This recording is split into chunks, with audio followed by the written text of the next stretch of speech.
we're dealing with the biggest story of the millennium. Visits to planet Earth by alien spacecraft, successful cover-up of the best data, bodies and wreckage, for 58 years. The bottom line is I don't believe the claim of the Air Force that all sightings can be explained. This is the biggest secret in the history of the human race, and particularly in the history of modern government. We are being engaged as a planet and as a species by other beings. The Canadian government is how I actually proved that the U.S. government was covering up their collection of UFO sightings and records. America and Britain have made it very clear to a lot of countries who have the same sort of sightings and the same resources that this is something that they better not let out, not until we say it's okay. If we would get off of this ego trip, this Western scientific ego trip, we would not become the virus of the universe that we are. Nobody really wants us out there. The dependence on oil could be ended overnight. We're being slowly conditioned to understand that there is life outside this planet and that we probably live in a universe and a galaxy teeming with life. I had my own UFO sighting and said, well, case closed. There's nothing like seeing one for yourself to end the debate. I'm absolutely sure that we are not alone in this universe. We invite you now to come with us upon a great and wondrous journey, an adventure perhaps into your very own past, present, and future. See and hear the real stories, and most importantly, be introduced to the actual individuals who have volunteered to come forward to speak the truth.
Do flying saucers exist?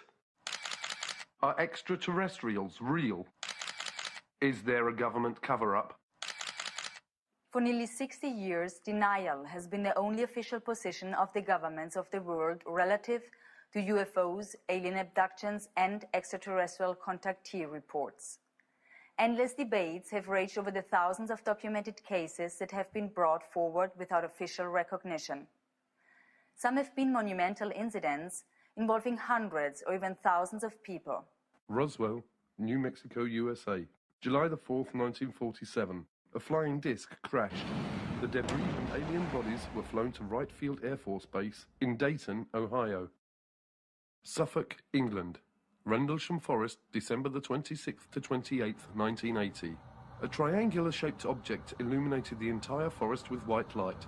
The object had a pulsing red light on top and a bank of blue lights underneath. It left ground traces and radioactive anomalies. This was a multiple witness sighting by military personnel. Belgium. The Belgium Wave, October 1989 to 1990. Hundreds of reports of lighted objects frequently described as enormous and triangular in shape. Air Force F-16s chased many of these objects. The Belgian government cooperated with civilian UFO investigators. Arizona, USA. The Phoenix Lights, March the 13th, 1997. A huge V-shaped object hovered over Phoenix for 10 to 15 minutes, observed by tens of thousands of people. Mexico. The Mexico Flap. Hundreds of objects appearing alone and in clusters appear throughout Mexico, observed by tens of thousands of people.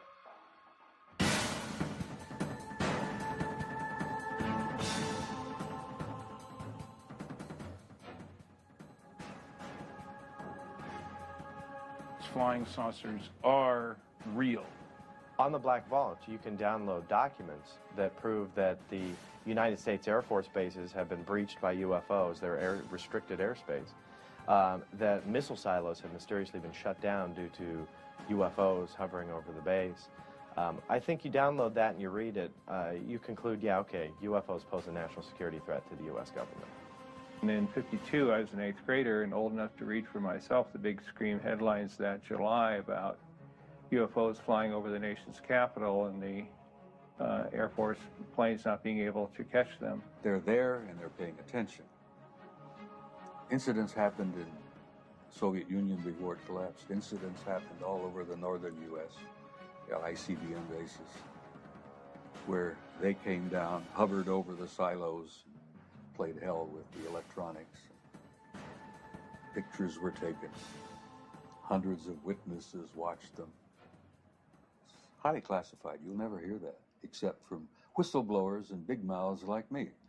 While I was attending Northrop Aeronautical Institute and working for Douglas Aircraft in El Segundo, California, I had heard about George Adamski, and one of the Sunday newspapers, he had his story and his pictures of contacts, plus pictures of his ships. Well, I had, by that time, seen so many during the day and the night that I felt I'd like to go up and meet this gentleman. On the weekend, he would entertain people who would come to see him, military people, engineers, scientists, people from all walks of life. He had taken some beautiful pictures of the scout craft as well as the carrier ships. I went up to see him. He had a 6-inch telescope that he used to take the pictures of the flying saucers. And in using that scope, when I finished, I was just about to take my eye off the eyepiece when there was a blue-white streak that went by, and I jerked my head up to see if I could see it, and I didn't. And I looked at his 15-inch telescope dome, which was a couple of 100 yards from his house. And there was a big flare-up blue-white light, and then it kind of closed back down. No noise. First I thought it was an explosion, but it was a little slower than that. And there was an elliptical flying saucer. It looked to me like it was hovering above the ground. So I heard it increase its frequency, and it got brighter and brighter, and it was really pretty hard to look at. And it shot straight up until it looked like one of the stars. If you've ever been to Mount Palomar at night on a dark night, boy, they're big and bright.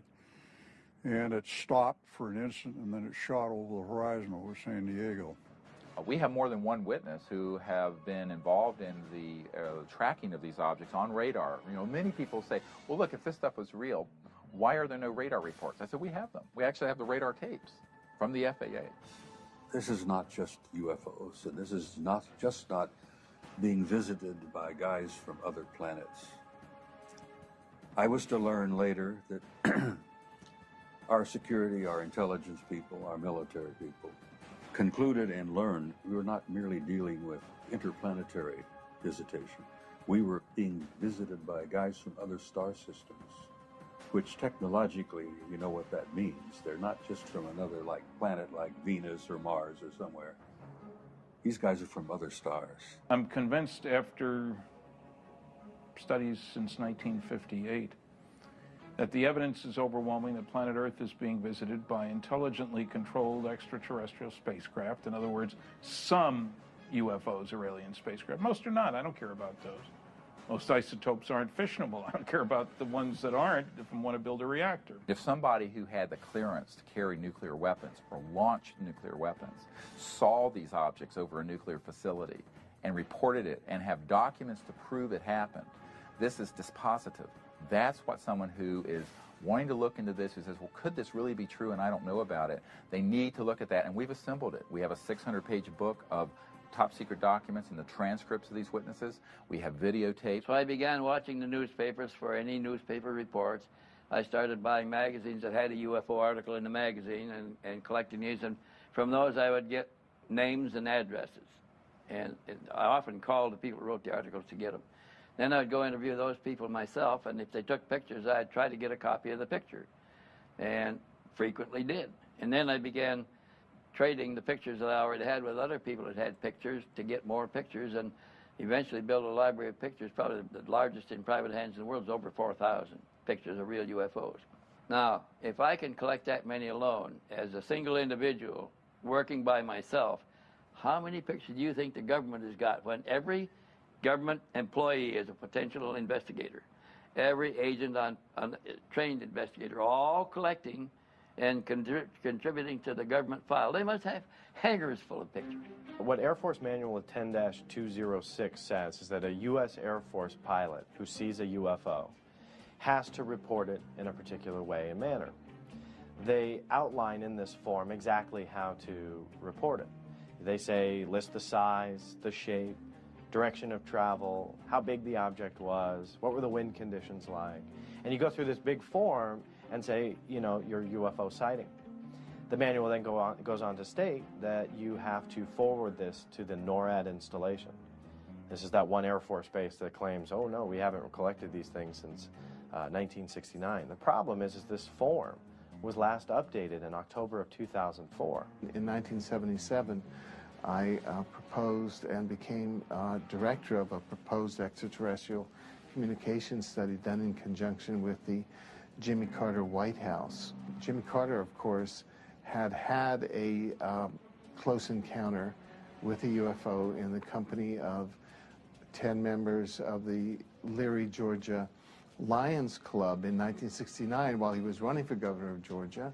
While he was governor of Georgia in 1973, he had filed an official UFO report. It's now on the internet so everybody can see it. The 1976 U.S. presidential campaign was extraordinary because it was waged between Jimmy Carter, on the one hand, he's had a close encounter, and the first campaign waged on a platform which included a disclosure plank of sorts. Jimmy Carter was asked on various occasions, and this is documented, once elected, would he open up the extraterrestrial UFO files, and he said yes, he would. We have over 450 military and intelligence witnesses. They range from generals and brigadier generals to air traffic controllers and strategic air command personnel in the Air Force to civilian people in the FAA, the Federal Aviation Administration, to astronauts and cosmonauts. And it's an enormous database of people who have up close and personally seen UFOs or worked in those projects in their capacity as a government or military person. Even with the massive amount of pressure governments can exert to maintain the ongoing cover-up, people continue to come forward and tell what they have personally experienced. Like that, 15 miles in a fraction of a second. I disengaged the autopilot to push the nose over because we're at a collision course. And when I did, I just saw it head on. It's 300 feet in diameter. We knew that. We had a knowing, like somebody was telling us, 300 feet in diameter. So at that time, I heard a hell of a noise. And I said to a friend, what the hell was that? He said, well, the navigator and the radio man ducking fell, hit their head, one hit their head, hurt their arm, they were scrambling on the deck. So I thought it hit us underneath. So I said, well, where in the hell did it go?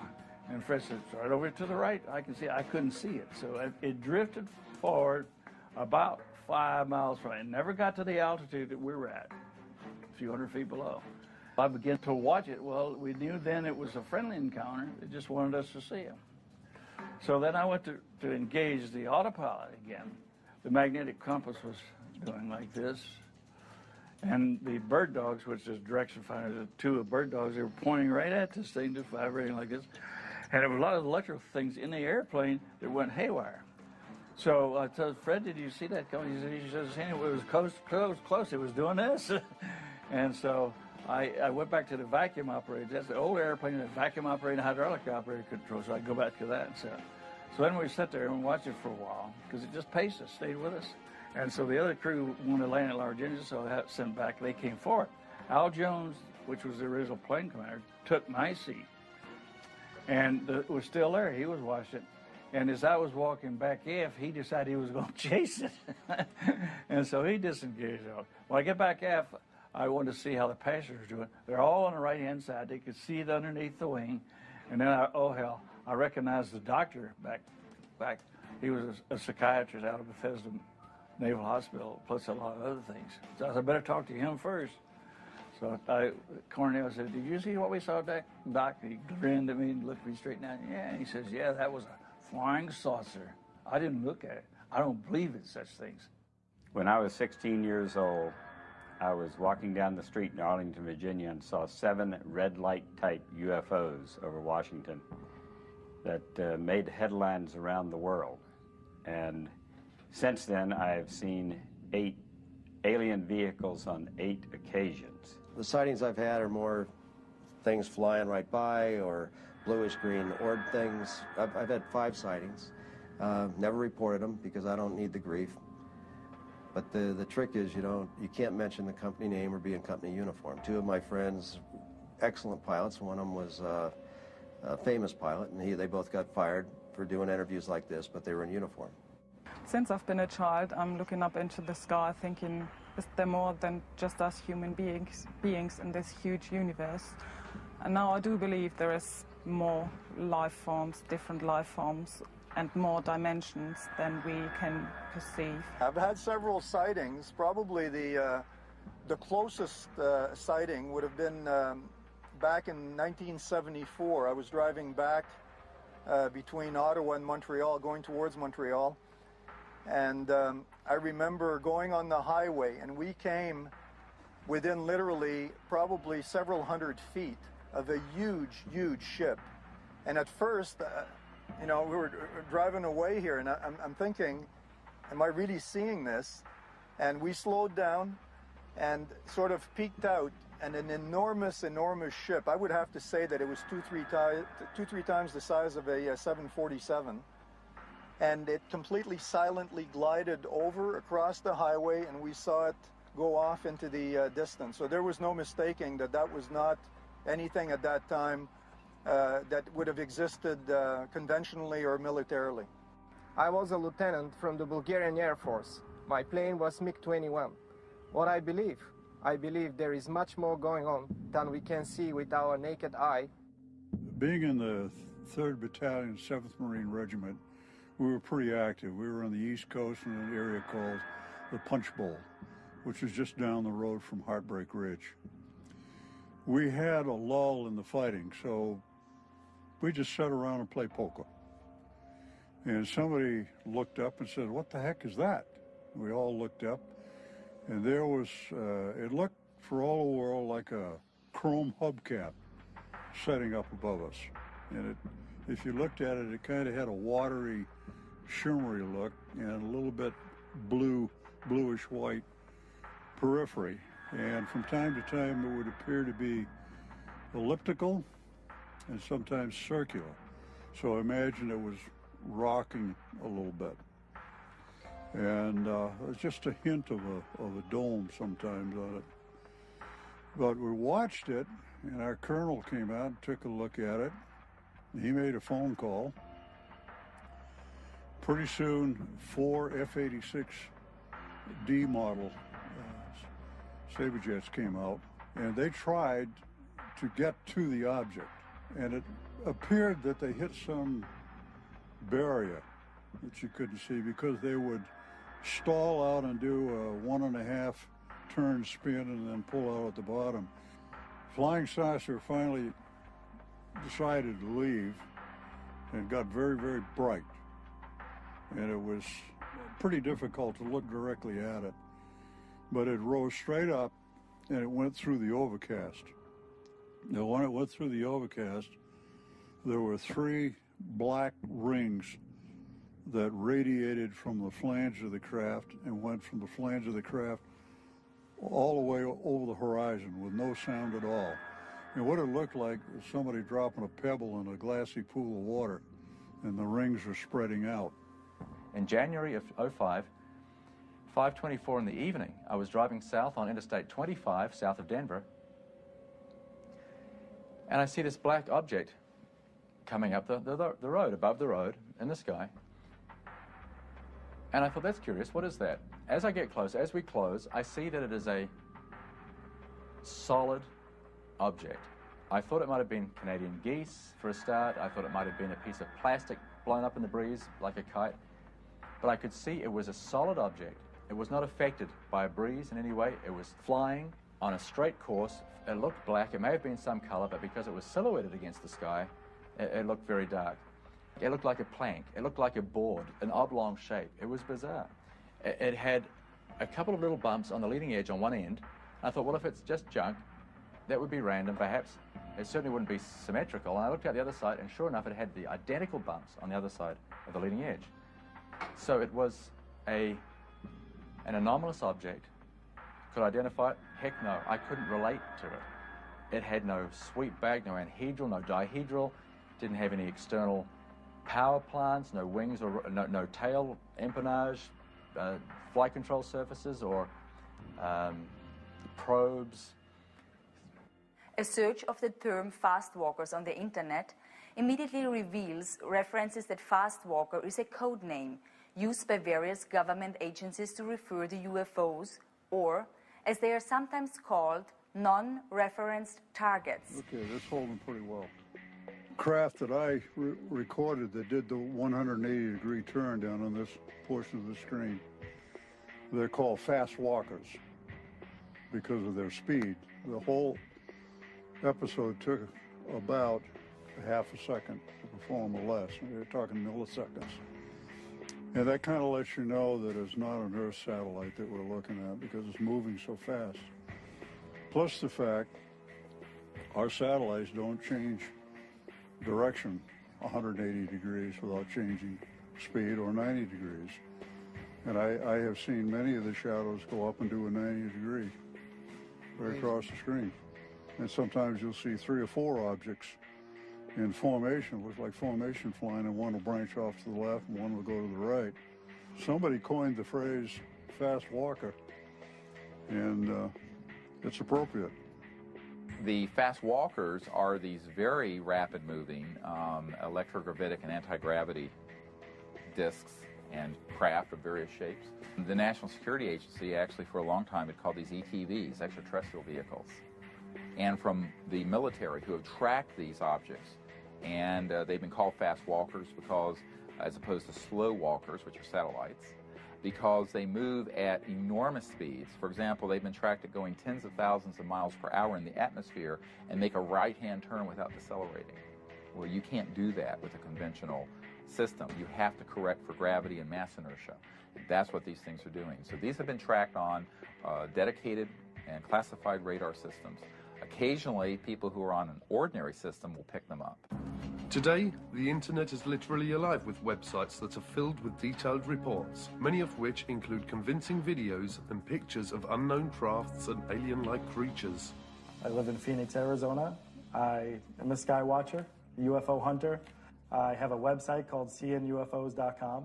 I had an interest in UFOs my whole life, but officially got started on April 15th of 2004 when I walked my dog in the middle of the night, looked up in the sky and saw some strange lights. I've got over 200 UFO video clips on my website.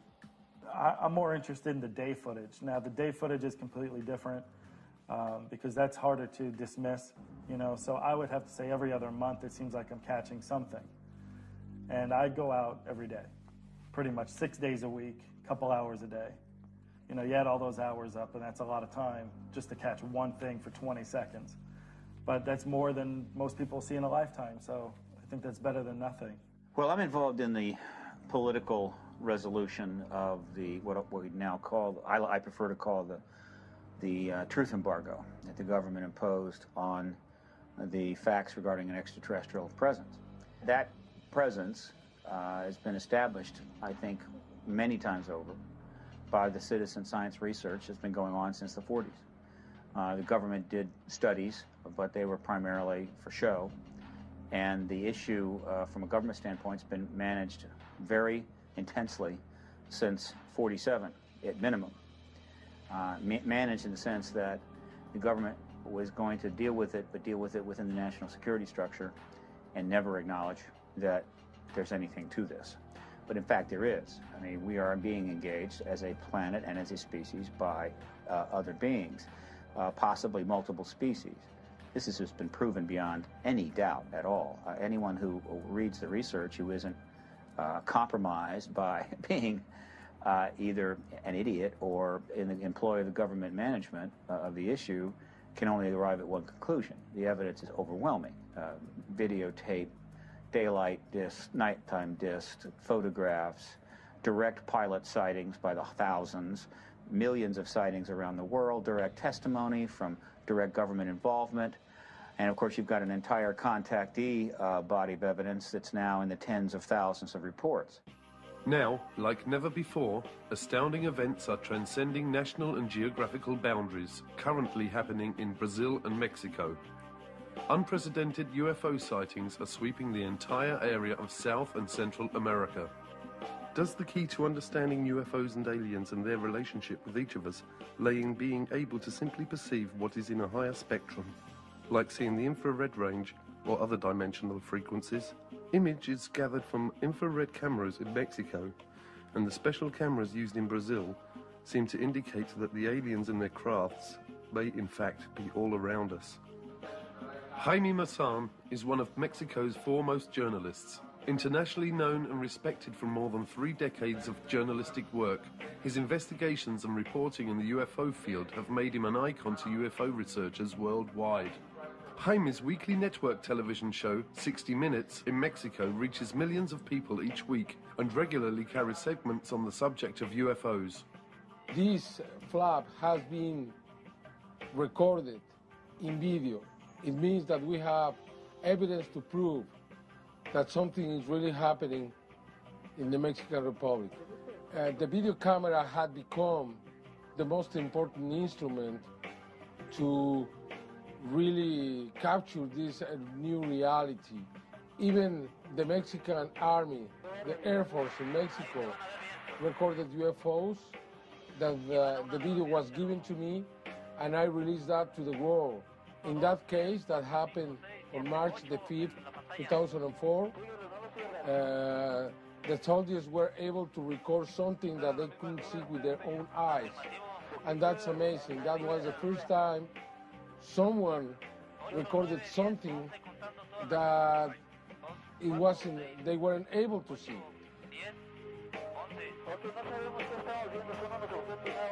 With Jaime Maussan aboard a plane coming from San Antonio to Mexico City, flying over a place called San Luis Potosí to film a UFO following the plane. It was detected by the radars, and I have everything on film. So for us it's normal. Maybe because we're searching for it. Maybe because we are trying to look for this reality. Maybe they are following us. I don't know, but it happened to me that at least 50 times, maybe more. There are objects that we cannot see with our own eyes, but they are there, they are watching us. In the last months in Mexico, after thousands of videos, we have been registering some of the most spectacular videos. You can see hundreds and hundreds of objects making formations and flying together, exactly the same thing that you can see in the military video. These formations moving at the same speed, in the same direction, at the same altitude.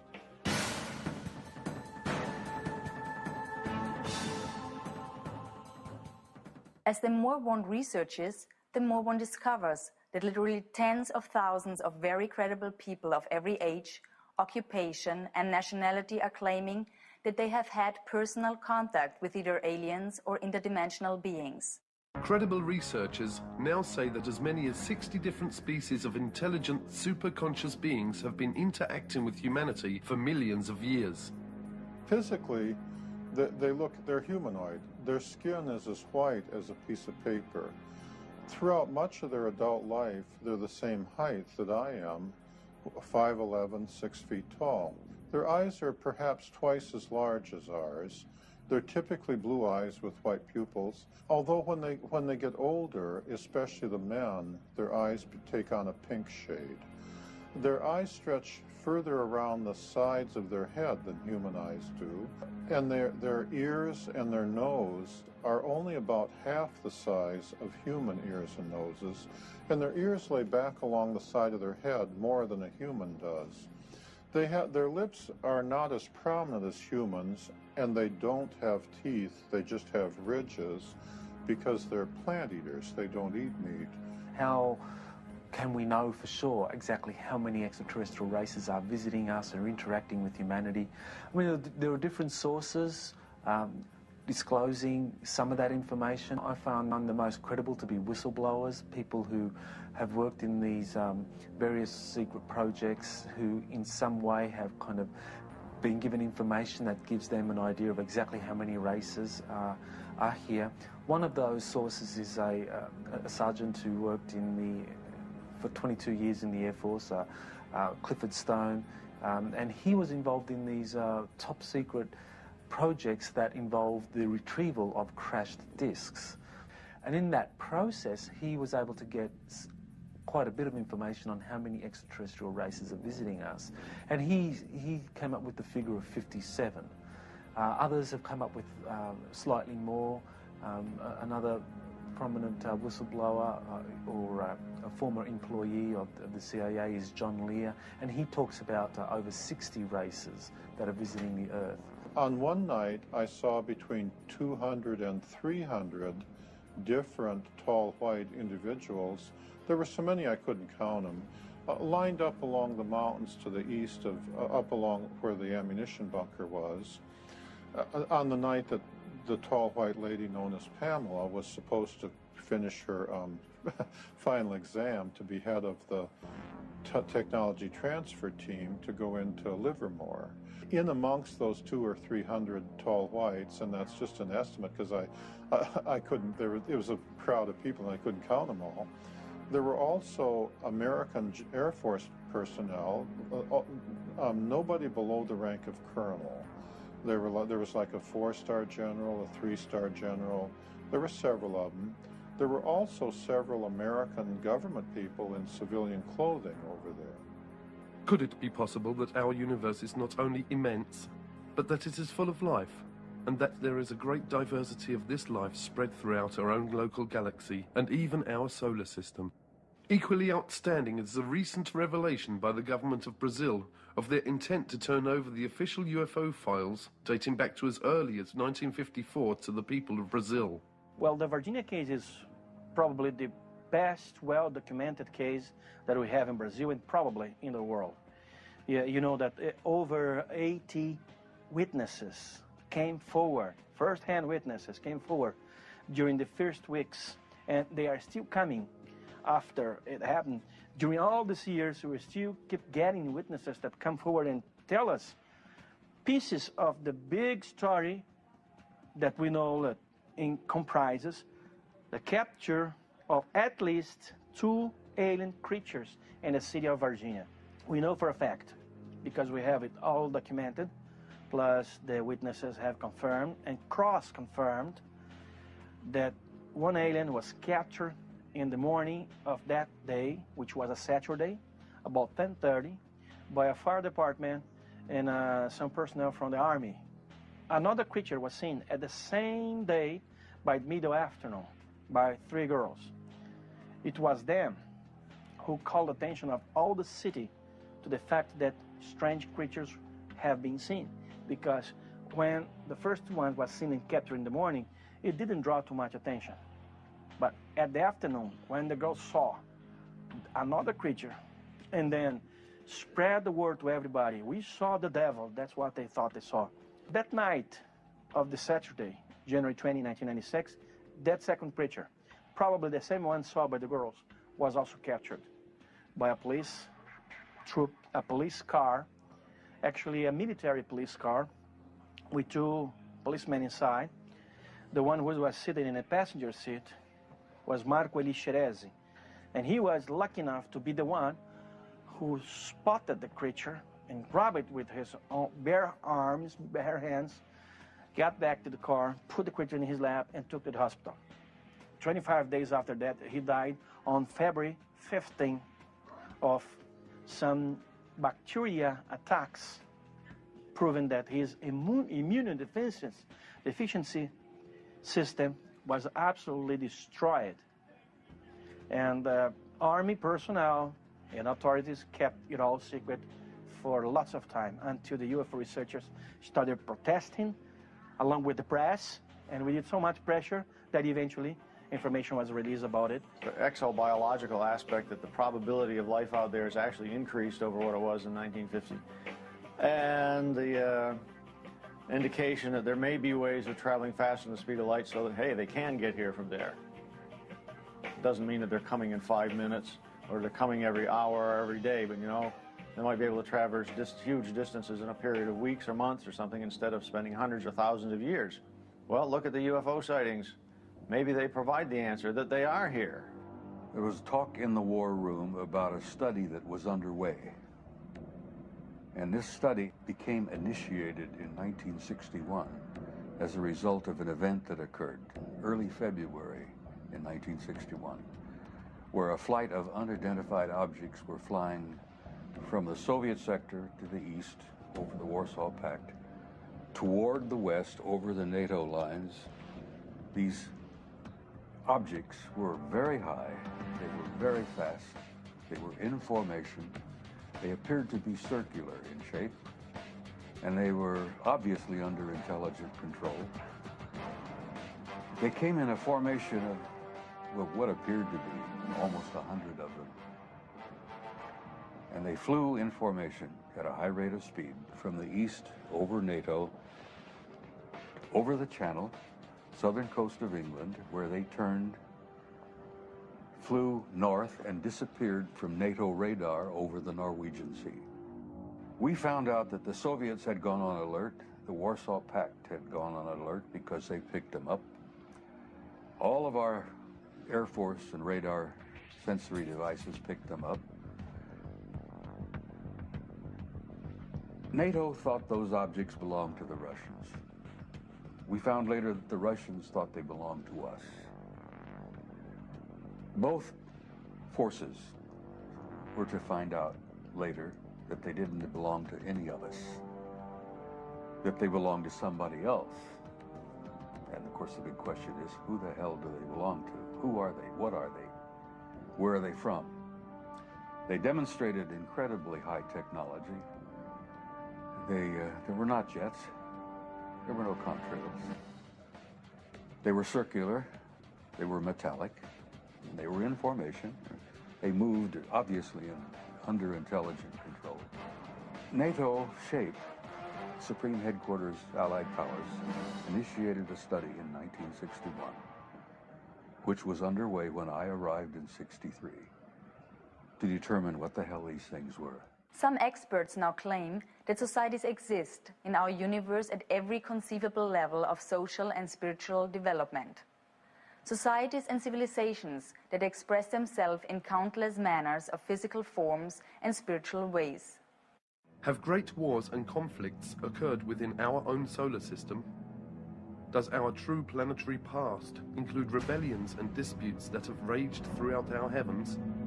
In our distant past, have massive spacecrafts rained destruction down from the heavens, ravishing continents and destroying advanced civilizations? Genesis 6:1.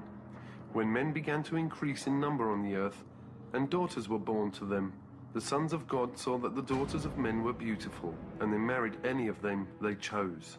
The historical record is plain. This has been a phenomenon that's been around since our recorded history.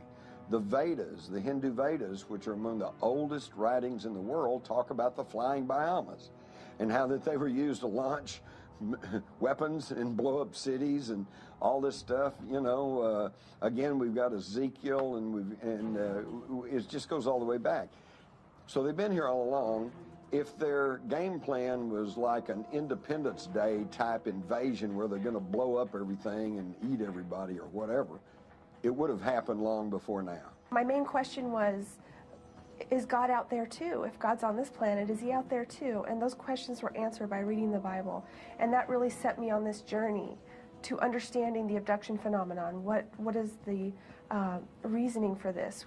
Who's doing this? And all of those questions that we all ask. We think of aliens and we think of angels as, you know, divine beings that we have no idea of and we don't see, we don't communicate with on a daily basis. But it is not only the Bible and other holy works that are filled with references to UFOs and extraterrestrials. Drawings, paintings, stone carvings, and even coins reflect strange humanoid-like creatures and their flying crafts. Serious researchers now say that the real question is not whether there are abductions occurring, but are the abductions to help or to harm us? And the Greys were authorized to, sort of like a Noah's Ark, to develop a full genetic and DNA bank of all flora and fauna on this planet so as to replant it centuries down the road after the catastrophe. Can you imagine any president, whether it be Bush or Clinton or whatever, standing before the public and saying, yes, I am aware that we have this joint program with some aliens to upgrade our biological computers, to build better bodies to house our souls in future incarnations? They can't talk about things like that. He wouldn't be able to do the job we hired him to do. What we know of the reptilians by a number of abductees, contactees, and also whistleblowers is that there seems to be a lot of evidence supporting the existence of this race of beings on the planet for thousands of years. In other words, that we might consider them to be an indigenous Earth species, an advanced non-human species that has lived on the Earth for thousands of years and actually may have played quite an important role in the genetic manipulation or engineering which supposedly has happened when it comes to humanity. There are various groups and individuals, species, who from time to time come and visit this planet, zoop around, and I think that to try to ascribe any one particular motive to them is tantamount to us looking up at the air at a Boeing 767 aircraft and saying, are those people good or bad? You know, you just can't ask that. It's a group of people, a group of intelligent beings. Some of them are good, some of them are not so good. But I will say this, I don't think there's any reason for great fear and anxiety. Most recently, 2 new terms have emerged that also describe human-alien interaction. The most widely used is the word experiencer for those who have had some sort of experience, good or bad, and participator, which has been coined to explain the cases where the individual may have been an abductee originally, but has transcended that situation by now volunteering to participate with his abductors. My contact with extraterrestrial intelligence occurred when I was aboard my sailing boat in Hawaii in the Honolulu harbor. And it was early one morning. It was about 5 o'clock, and I had gotten up early, and I had gotten a cup of coffee, and I'd gone back to my bunk, and I was just laying there completely dressed, trying to just look at the beautiful sunrise that was occurring through the large skylight above my bed. Then suddenly the most incredible energy enveloped me, and the whole room began to like glow and glisten, and a beautiful woman materialized right next to my bed. And at first I thought I was dreaming or hallucinating, and I said, "You can't be real." And she said, "Well, I am." And I said, "Well, why are you here?" And she said, "I'm here as a representative of a group of friends that want you to come to a briefing." The room was lit up completely, but my eyes were closed. I knew somehow not to open my eyes. There was something telling me, don't open your eyes because you won't like what you're going to see. Eventually, I did open my eyes because I could hear noise in the room. There was like scuffling on the floor. I opened my eyes. There were 3 small grey beings with big black eyes and big heads and very skinny, spindly limbs. They pulled me up out of the bed, and then with one behind me and one each side of me holding my elbows, walked me towards the window. And I'm thinking, well, the windows are closed, guys, so you better open them before we go any further.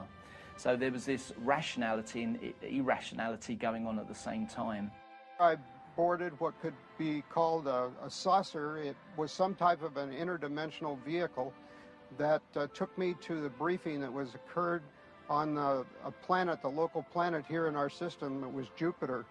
And the whole planet just radiated with the energy. And I spent time there with these incredible people or beings, and I got a glimpse of mankind's destiny or future as it was possible.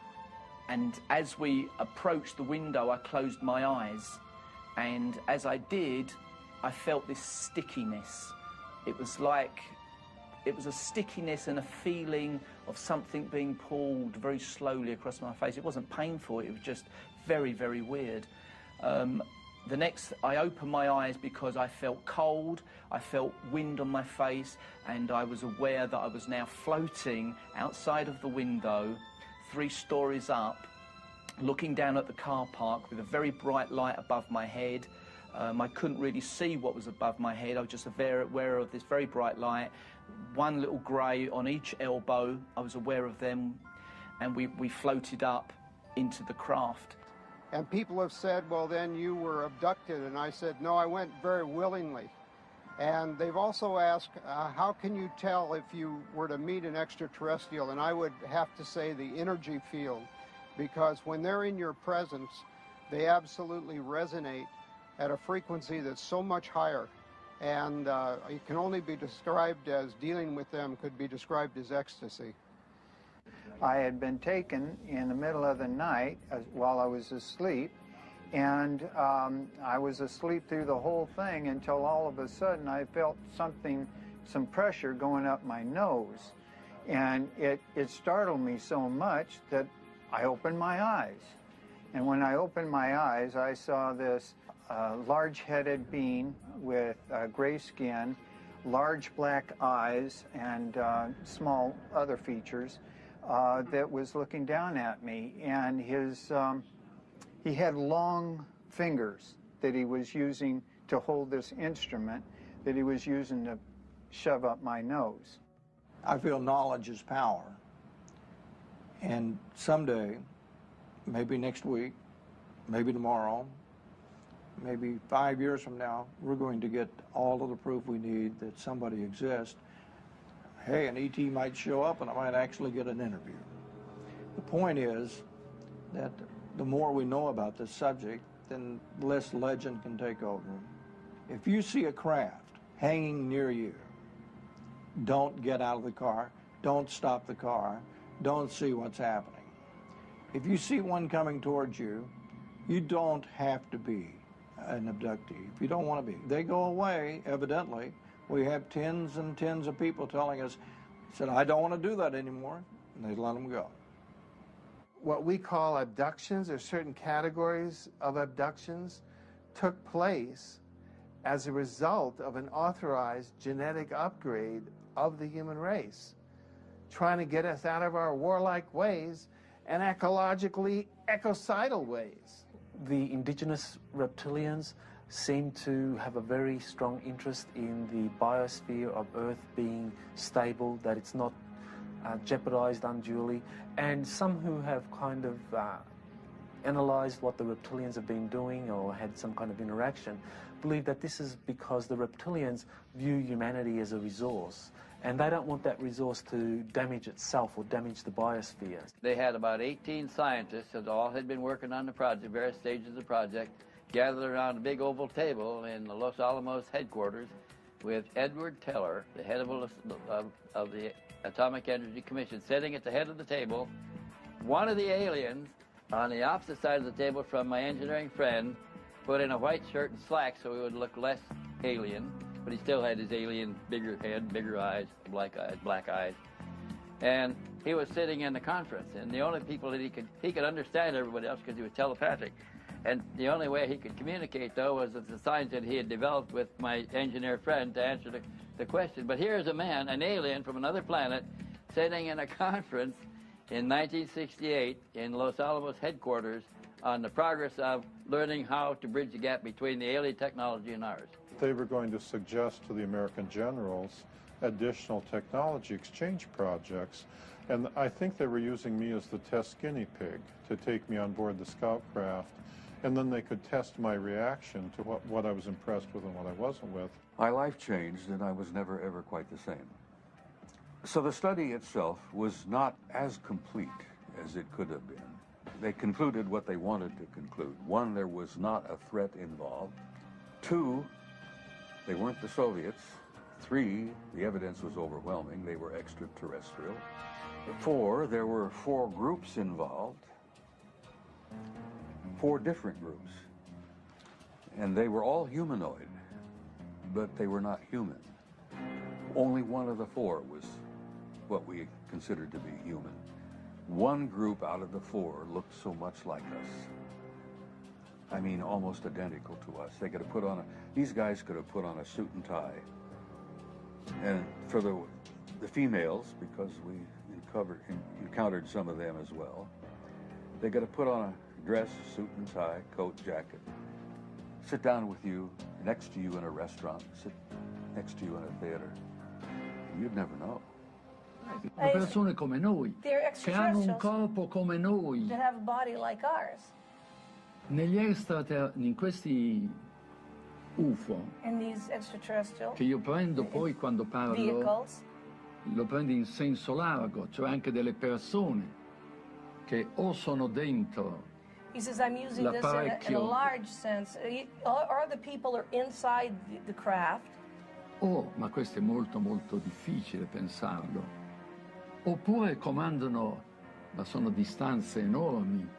Se si fanno vedere da noi, mica c'è un pianeta che è a 1000 chilometri da noi, se no a 1000 chilometri ci It's sarebbero very già difficult, arrivati. but they make themselves seen and known to people on Earth.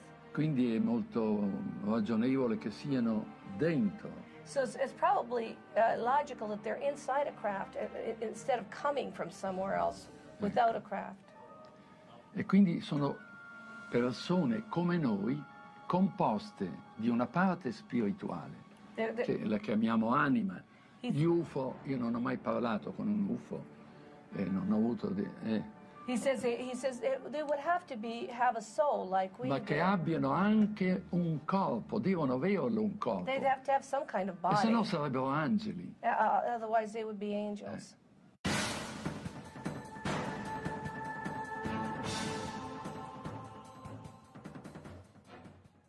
How can countries, one of which actually borders with the United States, be having UFO visitations by the hundreds when other major nations of our world insist that they are not? And even more importantly, how can these countries' governmental policies, both official and otherwise, be that they never have had UFO or alien contact? The only logical explanation is in fact that governments are willing to lie. For the past 9 years, I've been researching into the United States government files on what they have on the UFO phenomenon and all sorts of different conspiracies. And I've reached 183,000 pages of government documents on the internet. There is a political block, what I call a truth embargo, instituted by the government, that they are not ready to formally acknowledge this, quote, presence. Anything that involved absolute proof, like hardware and bodies, was siphoned off completely into another track. They just can't allow information to come out overnight so people would be perturbed and actually demand that something be done about it. They stonewall it, deny it, lie about it for, 30, 40 years, and then finally just announce it as if it's fact, and everybody goes, yeah, okay. It's clear we're dealing with a cosmic Watergate, meaning some few people within major governments have known since at least July 1947, when 2 crashed flying saucers and several alien bodies were recovered in New Mexico, that indeed some UFOs are alien spacecraft. The government set up Project Blue Book, the Air Force did, in order to investigate this subject on you might say, a low level. Researchers, mostly regular citizens, have proven without a doubt there's an extraterrestrial presence. We're being engaged. The evidence is overwhelming. And in some cases, you can actually point to where the Air Force explanation completely contradicts what's inside the sighting report itself. The word UFO is actually a disinformation term that was invented after they knew that they weren't unidentified and they knew they didn't fly. So it's sort of a mind play. When the first evidence of ET visitation and hardware and so on came along, the U.S. government took the attitude that we couldn't release this to the general public because it had extreme implications for defense. We don't want our enemies to know that we've got one because then they might try to get one. To the extent that we might be able to back engineer the technology, we don't want to tell somebody else that we're trying to do such a thing. Gus Grissom, who was probably the person I was closest to, felt that they were spam in a can, that the astronauts were just a public relations campaign for a secret military program that was spending much more. The military space program was getting, was a gleaming jewel compared to the junk that NASA was getting at the time. You can get a certain amount of information out through the large media, but it's very superficial, very brief. That's what we found. The in-depth sort of disclosure of what's really going on, who's behind it, what the agenda is, that is almost always stopped. Or if they try to do it, it gets turned into something ridiculous. I almost hate the term UFOs because they really aren't unidentified to the people that know what's going on, or the researchers too. But it's what a lot of people that have the answers felt it was safe to come out of the water, so they're putting out their information on the internet, disguised or whatever. But so these other agents, per se, they're scanning all the time to counteract what's being said by other people from Intel that think it was safe to, okay, we can put this out, or they feel like it's the right thing to do now. Enough is enough, mankind has a right to know type thing. When I worked for Douglas, I was assigned to the Douglas Skyrocket. They wanted me to wire up a camera out on the wingtip that looked through a quartz window back at the canopy so that they could monitor the pilot to see what he was doing. While I went through the hangar, which was secured, there were two gentlemen in there. They introduced themselves. One was Naval Intelligence, the other one was CIA. And I started working, doing my job, wiring up the camera, while they sat around and talked, and it became very apparent to me that they were there for that purpose, to talk. They knew about all my flying saucer experiences, all the way from Korea. They told me intelligence, CIA intelligence group, had 3 intelligence digests, flying saucer photographs, witness documentation from all over the world. And they said that I should probably try to get those 3 copies, and that's when I wrote Admiral Freeman. And wasn't able to get the documents, incidentally. But in addition to that, they told me that I should tell people what my experiences have been. And I said, tell everybody you can. Because they can't. They were not allowed to talk about it. There's this curtain of ridicule that's been drawn up around the UFO phenomenon. And as long as that curtain of ridicule holds solid, the scientists will be afraid to contribute anything to looking into UFOs. And part of that curtain of ridicule involves the fact that hardly any decent papers have gotten into the refereed scientific literature. So that curtain of ridicule may be slightly opened up now that they have a paper that they can refer to, and if they feel like writing to their own papers on UFOs. The secrecy has invaded, like a cancer, many institutions, including the media, government, corporations. I got into more and more controversial and exotic subjects. I found myself a journalist without a journal. There is definitely very tight control over the flow of information in certain topics through our corporate control mass media. They seem to take it upon themselves to be the gatekeepers of information. Part of this information that they are keeping from us is the just absolutely immense wealth of information concerning the UFO phenomena and the fact that it can be tracked and documented all the way back through history. The only institution that is more corrupt than what I'm describing as this rogue transnational kleptocracy is the major media. Worse than the Congress, worse than the White House, worse than anything at the normal level of clearances at the Pentagon is big media. Big media does not report the truth about these things because they are not free to. And we think in the United States and in the Western world we really have a free press. We have a free press on everything that's not important. On the really important issues, it's very controlled. And this is the most important issue. This is the biggest secret in the history of the human race, the known modern history of government. And they have cooperated with keeping this secret. How is this cover-up contained and maintained through international borders? And if it is, are their motivations the same? The best guess is that since America has such overwhelming economic power, the only worse thing than America being mad at you is for America to ignore you. There are so many countries, economies depend on America that I think that they take their orders from America in some ways. When it comes to the cover-up, I think that's one of them. The U.S. government is not only pressuring Brazilian government, but it's making pressure over almost all countries that are somehow aligned, politically aligned to the United States. Now, all South America, except maybe for Chile and Venezuela, who has Chavez, who's a rebel, all the rest of Latin America is very aligned to U.S. politics. So all these countries will do just exactly U.S. President tells them. It is keep this under wraps. Recent media polls show that over 100 million people in the United States alone believe that there is some form of extraterrestrial life. 45% believe that the Earth has been visited by extraterrestrial beings. Nationally known journalists continue to turn a deaf ear to the public's demands for true investigative reporting on a daily basis, accepting instead the dribble of denial from numerous government agencies as fact, while refusing to interview the legions of researchers who have made serious scientific investigation of UFOs and alien contact their life's work. What else are the governments of the world not saying? What if there is positive proof that UFOs do in fact exist? What if that proof has existed for years, but has been hidden neatly within the fabric of a system of lies and grand deception?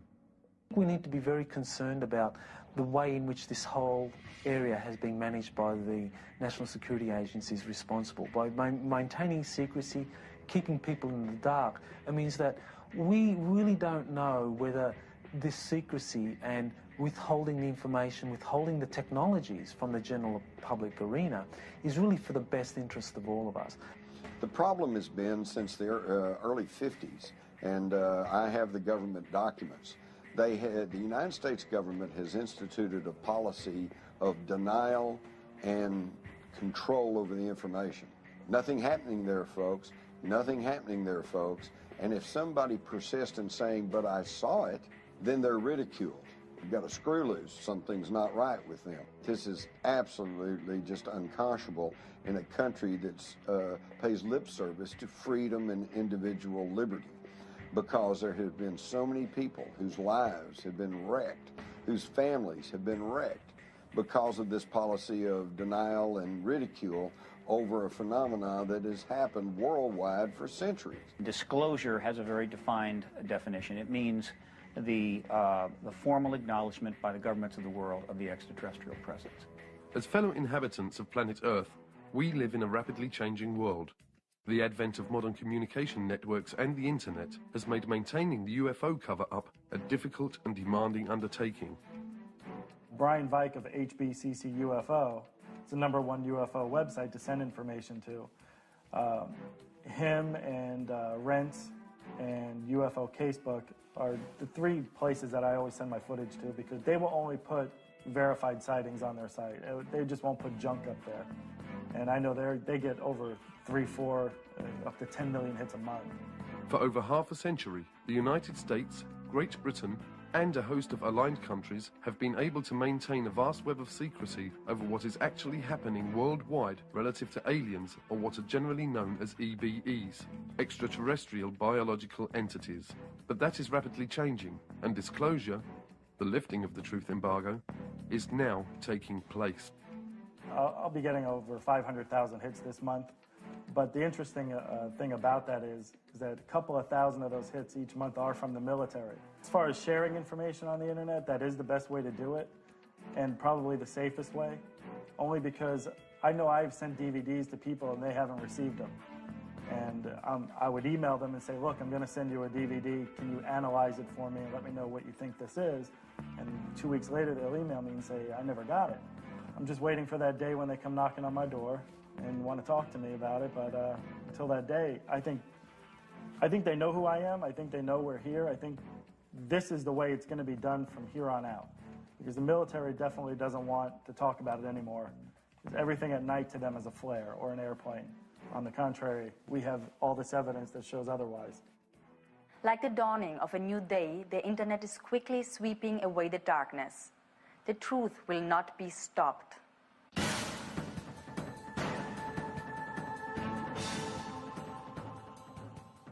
We're in this strange reality, which we're caught between two worlds, between two paradigms.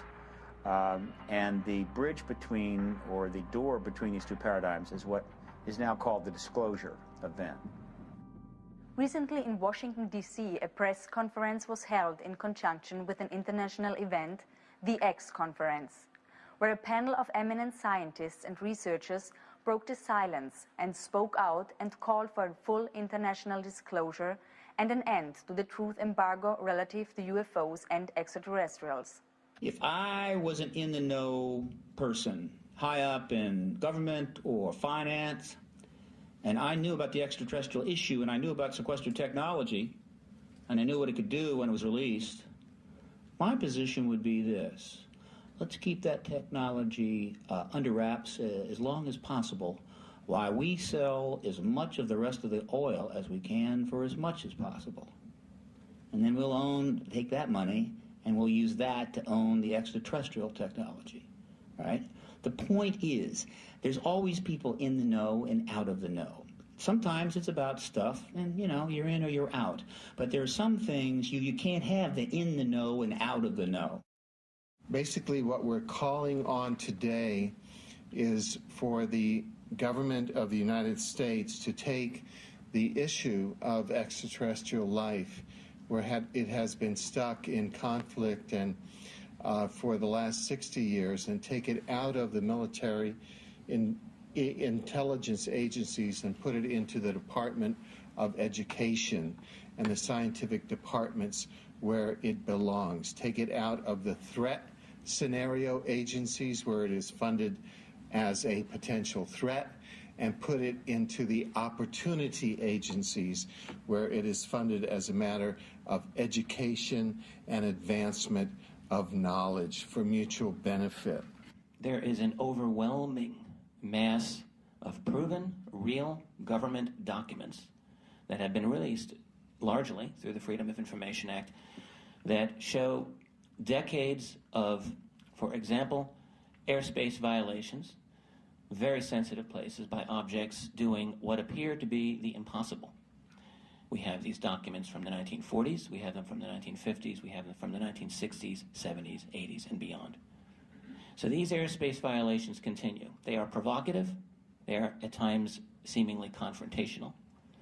You have pilots who have been charged with going up to get these things, and they have described them at times saying, yes, it appears to be a metallic disc-shaped, there it goes. I began on this topic by trying to do reverse engineering on gravity control devices in 1968, but now I'm officially looking at leaked question documents. And some of the documents tell an amazing story. One of the leaked documents started with FDR, and FDR had set up, through Vannevar Bush, a committee called the Non-Terrestrial Science and Engineering Committee. These were guys, after the recovery of a crashed flying saucer in 1942, who were given the parts and told to figure out how they work. They came back to FDR in 1944 and asked for money. And he said, no, we got to win the war first, beat the Nazis. And then in 1947, it was Vannevar Bush who went to President Truman, who didn't know about all this, and said, by the way, we have these craft, we could do some reverse engineering in order to improve our country, to improve our culture, to improve our standard of living. And that was when the money started to flow. July 2002, right here in the Washington, D.C. area, there was yet again a airspace jet chase by two F-16 jet interceptors, which were chasing a bluish object right outside D.C. My opinion right now is the person who's going to wait for hard evidence is going to be left behind when the deluge comes. Exopolitics offers a bridge out of the permanent warfare state, the permanent warfare economy, out of the permanent warfare industry into transforming the permanent warfare industry into a cooperative, peaceful, space-age society integrating with universe society. So I began to look outside of the kind of conventional sphere. I began to explore theories for what it is that really is driving international politics. And so then I came up with this area of an undisclosed extraterrestrial presence that is kept from the general public. So that really did help me understand what was going on and what is driving international politics. What's important is the structural blinders and the structural belief patterns and the structural paradigm. If the exopolitics model can come in and establish itself as the dominant paradigm, such that structurally within academia, the Earth is no longer flat, it is now round. Intelligent life no longer ends at the geostationary orbit. The universe is now highly populated.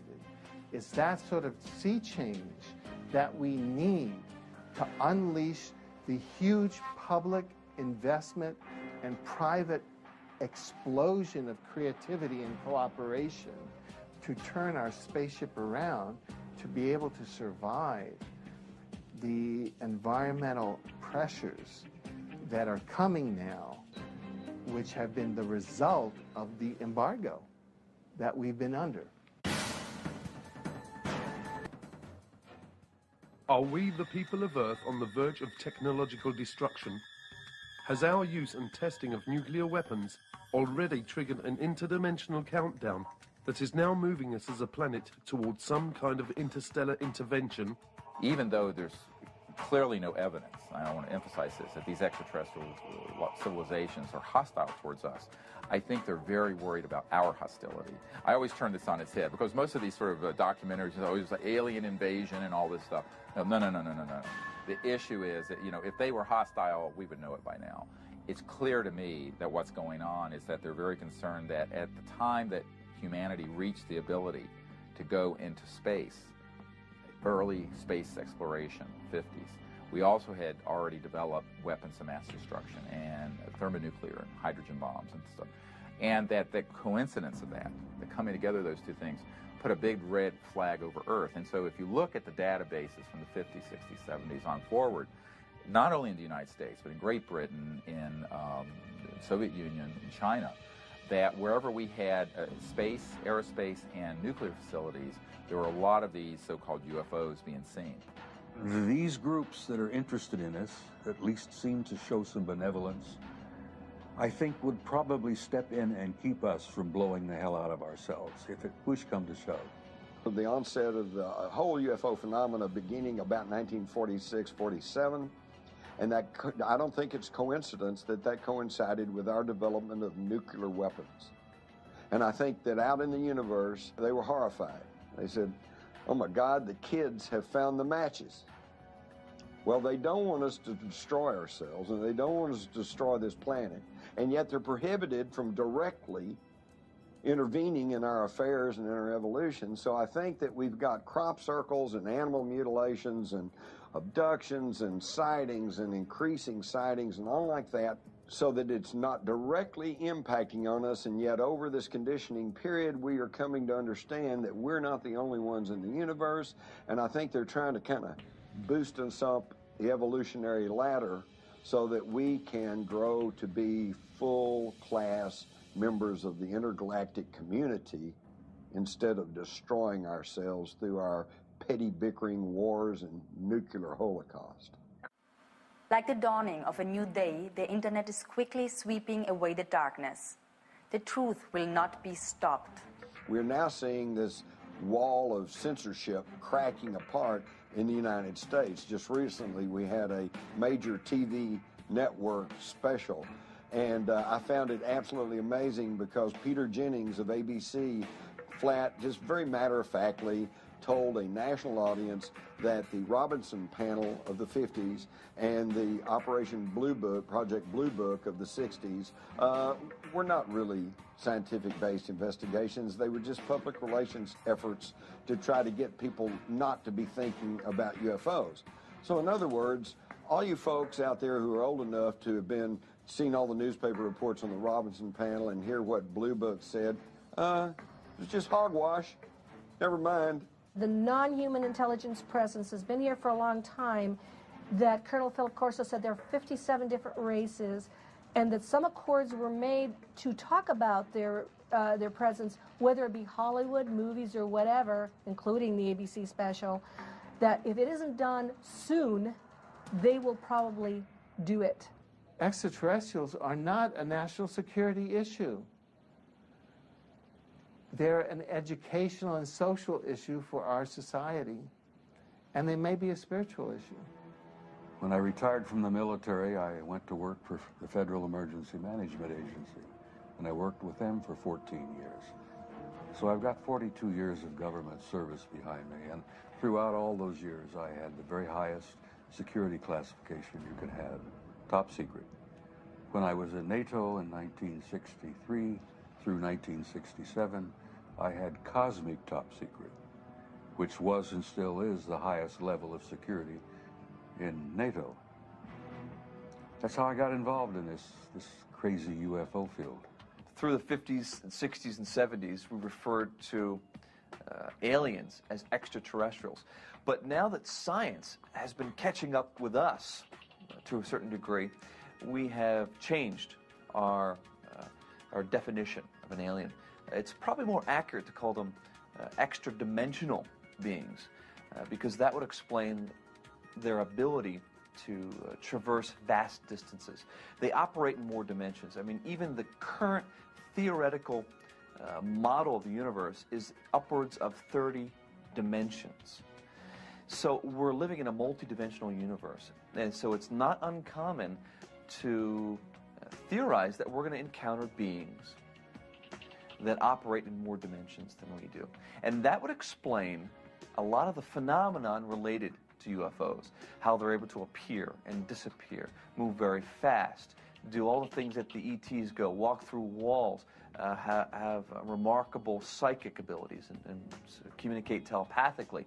It would really go a long way to explaining the phenomenon surrounding it. What looks like magic to us can really be explained through extra dimensionality. Are any of us really prepared for the kind of paradigm shift that would come with not just disclosure, but with contact and communication with intelligences from other worlds? Is it possible that as a species we have reached the point that our minds actually filter and generate acceptable constructs, which all too often become our day-to-day realities?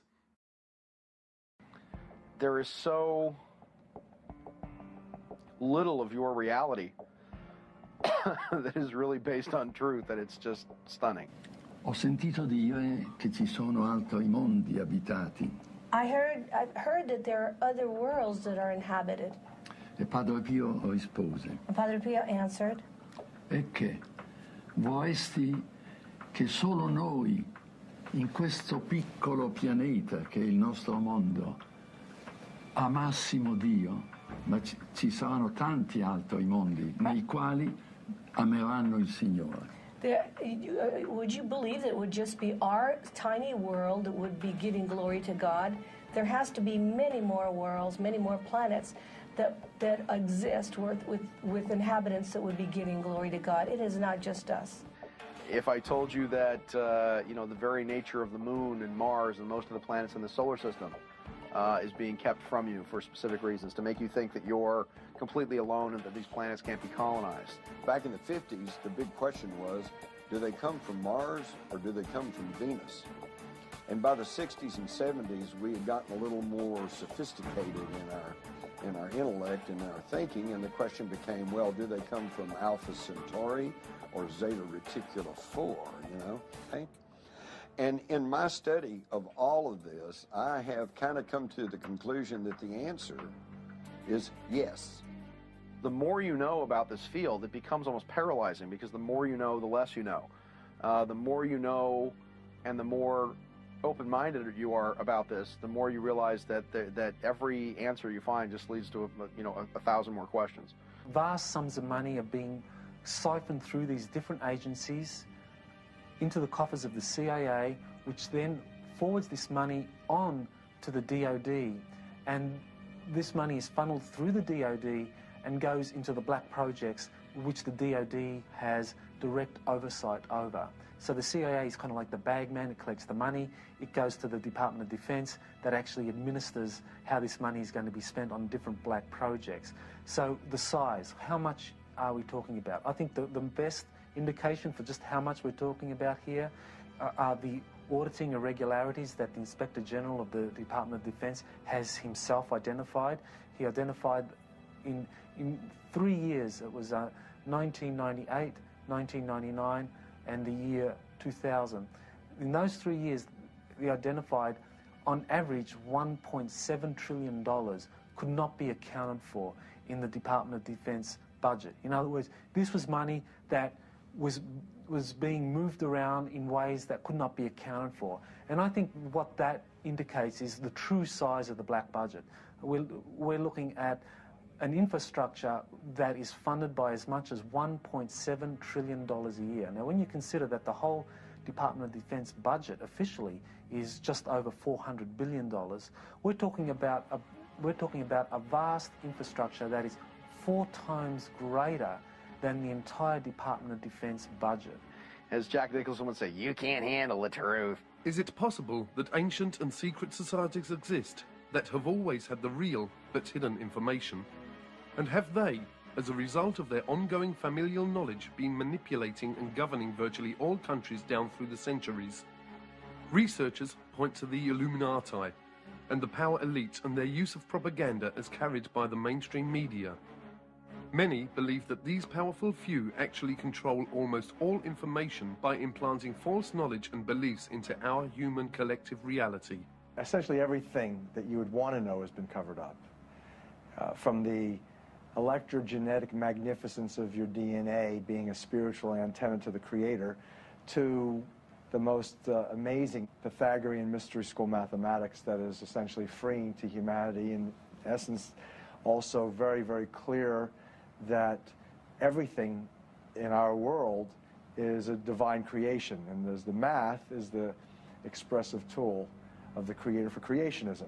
The United States government, the leader of the free world, is totally controlled by a wealthy oligarchy, a small handful of people that are just super rich. Most of them are not even in government, but they tell the government what to do. These are the people who are behind the UFO secrecy. They don't care if you know there's ETs out there. But if you know there's ETs out there, then you will know that there is alternative technology. And this could upset their monopolies over energy, fuel, transportation, communications, pharmaceuticals. And that's what they don't want. After all, who would continue to pay all these ever-increasing prices for gasoline that's polluting the air, choking us all, killing our kids? Why would we do that if we knew beyond any shadow of a doubt that there was non-polluting energy sources out there? This is what it's all about. Comes back to the old journalistic adage, follow the money. Everything has been covered up. The toxicities of the pharmaceuticals. You're not learning the truth about vaccinations. You're not learning the truth about various medications. The pharmaceutical industrialists, which I prefer to call the military, medical, petrochemical pharmaceutical cartel, essentially has control of the media, the mainstream media, and so it has control over the mass mind. And as a result of those powers that they assert, people are not given the factual information upon which to make informed decisions. They're given propaganda, and as a result, the choices that people are making are genocidal. And I say genocidal with a strict definition, meaning the mass killing of people for economic, political, and or ideological reasons. And those pharmaceutical industrialists are intimately connected to those people who wish to control populations.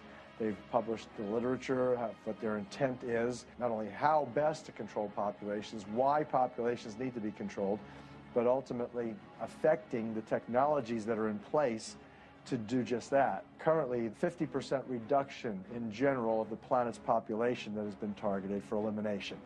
The Disclosure Project's oriented towards putting together credible government documents and these witnesses so that there is an undeniable case made that this is real and not fictitious. It started really in early 1990s, and after I had briefed the President Clinton's first CIA director on this problem, it was made very clear to me that the executive branch of the U.S. government did not want to do this because, I'm quoting, the president was concerned he would end up like Jack Kennedy.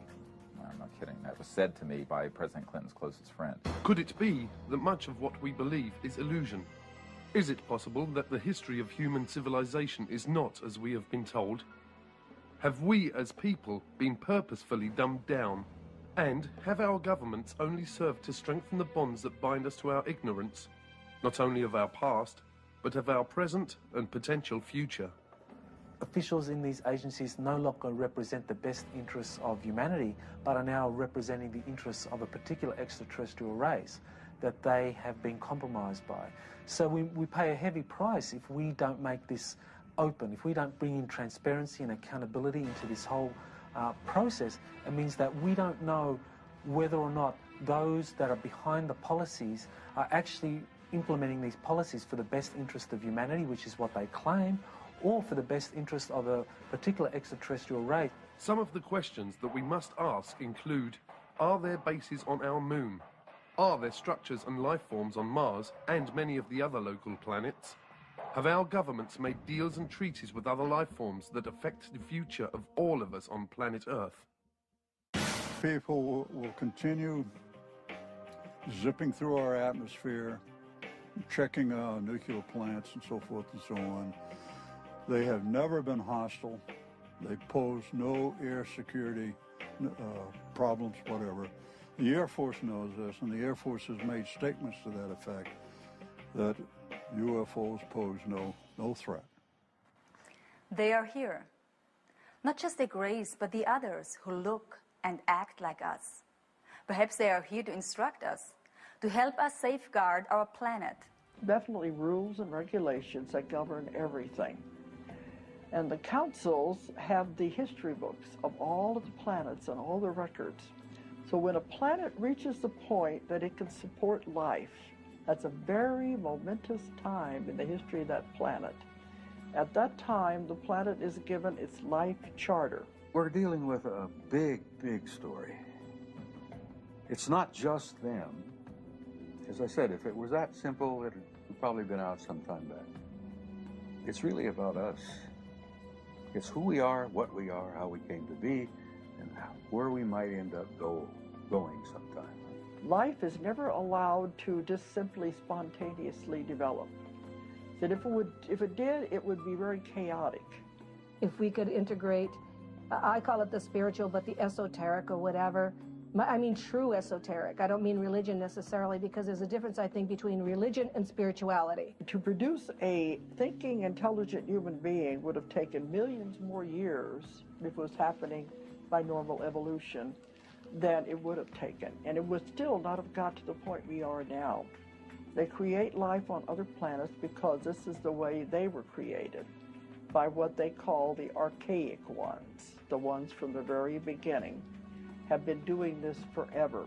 Mankind was developed as a species, as a spiritual being, and I think we've gotten so far away from who we really are that it's very hard for us to go back there and digest that maybe we have cosmic brothers and sisters. We fight among ourselves for diversity. I mean, if anybody walks in here and looks totally different, we fight among ourselves. And I'm thinking, oh my God, what are the ETs that are involved thinking about the way we handle ourselves with people that are so different from us? They're probably scared to death to appear because of what we might do to them. We have not handled diversity very well. Yeah, one day, I would hope that the people of Earth would stand up and extend their hand in friendship to these people. We have never done that here on this planet. You know, we've shot at them. We've done everything. We fire radar, we fire lasers, everything. We need to say hi. There are other extraterrestrial groups who are human-looking, such as the Pleiadians, the famous Pleiadians of Billy Meyer and others. And they are much more intent on trying to assist humanity to become free of this kind of manipulation from other races that really try to use humanity as a resource. Let's think about it. You can't say, whoopee star kids, these wonderful advanced children have been transformed by contact from people from the stars, when in the same breath you say there's no such things as UFOs. The question of UFOs and extraterrestrials, most people just think is something entertaining. In reality, it's something that is central to how we're going to be able to go forward as a civilization, because that issue involves sciences, technologies, energy and propulsion systems that could give us a whole new civilization. It's terribly important the whole thing come apart, because it's all one package and it's part of our bright and very, I think, hopeful future. And I think of these star kids growing up and being our leaders, our presidents, congresspeople, senators, university professors, leaders in medicine and science and so forth. I think what brilliant and expansive future we're going to have, but we have to get from point A to point B. And this cover-up is just stultifying us in a very painful way.